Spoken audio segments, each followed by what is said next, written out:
creio que o que aconteceu no último 17 de abril se caracteriza por um golpe, mas não com aquela modalidade que nós estamos acostumados na história brasileira, ou seja, golpe militar.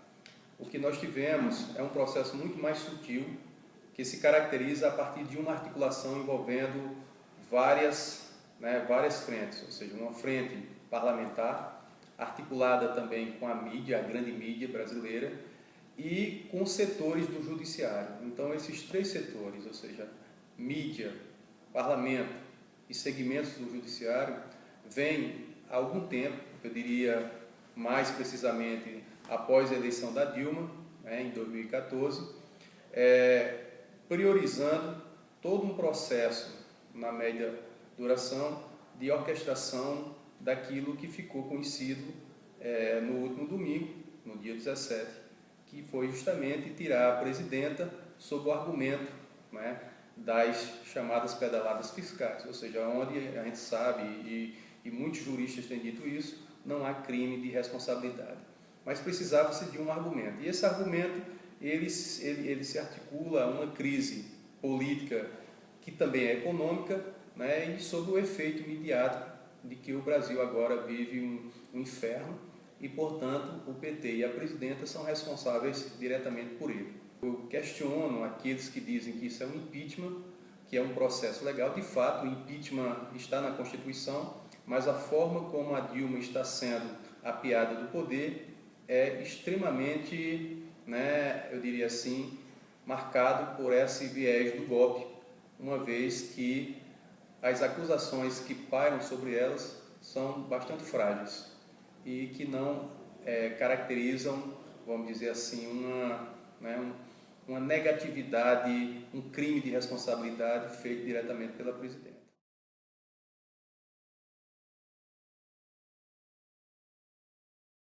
Eu acho muito difícil que não apenas o PT, mas qualquer outro partido de esquerda vá governar exclusivamente com as forças populares, com os movimentos sociais ou com aquilo que nós chamamos de esquerda. O Brasil, é bom lembrar, é um país capitalista e o jogo para chegar a esse poder se dá dentro de uma esfera constitucional. Então, eu acredito que o que o PT pode tentar fazer é construir um arco de aliança mais à esquerda ou mais ao centro-esquerda e, logicamente, sem se desvencilhar, sem se distanciar tanto com relação aos movimentos sociais. Então, articulando essas duas esferas, ou seja, a esfera parlamentar mais ao centro-esquerda, junto com os movimentos populares, eu acho que o PT poderá, quem sabe, fazer um novo governo mais tranquilo e com mais qualidade política e social. No entanto, o que aconteceu, e isso é positivo até certo ponto, é que esse distanciamento e essa valorização do processo puramente institucional tornou algo ruim para o PT, porque o PT ficou com a imagem de um partido burocratizado. Na hora que o partido se vê em perigo, ele vai buscar o apoio desses movimentos sociais e de outras esquerdas. Quer dizer, isso deve servir como um aprendizado para um partido que surgiu das bases, mas que depois chegou ao poder em 2002, se institucionalizou e se burocratizou, pensando que as questões se resolvem somente pelo parlamento ou pela via institucional. Mas eu não sou idealista de achar que nós teremos, dentro de uma estrutura capitalista, um governo apenas com as cores e as intenções da esquerda. Até porque a maioria do parlamento é burguês ou está a serviço da burguesia. Então você tem que fazer um governo de coalizão, agora não poderá ser feito como o PT e Dilma fizeram nesses últimos anos, ou seja, deixando o parlamento controlar o governo, porque ficou refém de uma maioria reacionária. Então, justamente pelo fato de ter se desvencilhado muito dos movimentos sociais e daqueles segmentos que foram fundamentais na formação do PT.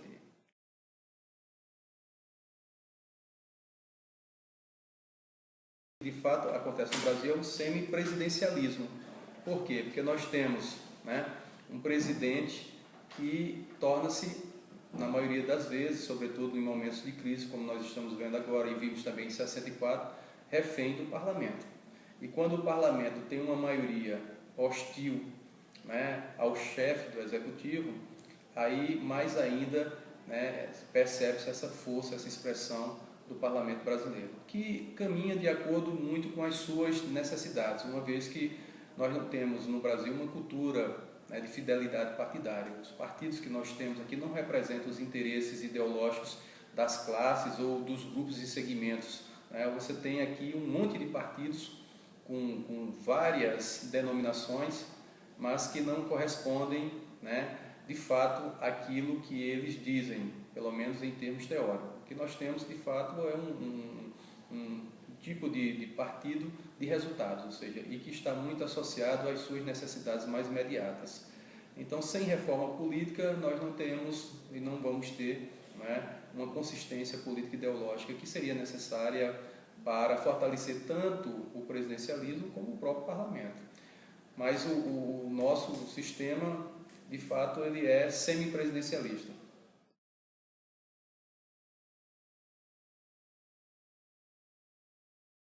O PT, não é um partido, não pode ser visto como um partido neoliberal, não. Apesar de estar dentro de uma coalizão, né, que nós já vimos e acompanhamos no domingo como fracassada, justamente porque é uma coalizão, né, marcada por essa, né, nuvem de vários partidos sem nenhuma consistência política e ideológica, que inclusive pressionaram o governo a tomar medidas, né, contrárias aos interesses dos trabalhadores em alguns momentos, em algumas questões pontuais, mas o PT foi um partido que recuperou nos últimos anos o papel do Estado, ou seja, o Estado com o PT teve um papel importante em termos de políticas públicas voltada para os trabalhadores. Você não tira 30 ou 40 milhões de pessoas da pobreza se não for com um trabalho, né, efetivo do Estado. Você não amplia a universidade brasileira, as escolas técnicas federais, sem o papel do Estado.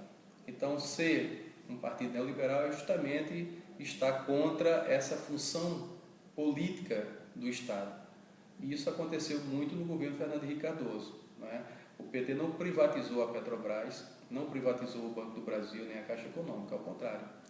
Essas instituições passaram a ter uma função social muito importante. E aí a gente não pode achar que os escândalos que estão acontecendo na Petrobras sejam culpa do PT ou por conta do neoliberalismo que alguns acreditam que o PT tem instituído. Não. Esses escândalos vêm há muito tempo e fazem parte de uma tradição política no Brasil chamada de patrimonialismo, que não foi resolvida pelo PT e dificilmente será resolvida por outros governos. É preciso que haja um movimento muito mais forte na sociedade brasileira para pôr fim a isso. Mas, de fato, o PT é um partido progressista, apesar de todos os seus erros, mas ainda é um partido que eu acho que tem um perfil social-democrata, o que é muito distante do que nós conhecemos como neoliberalismo.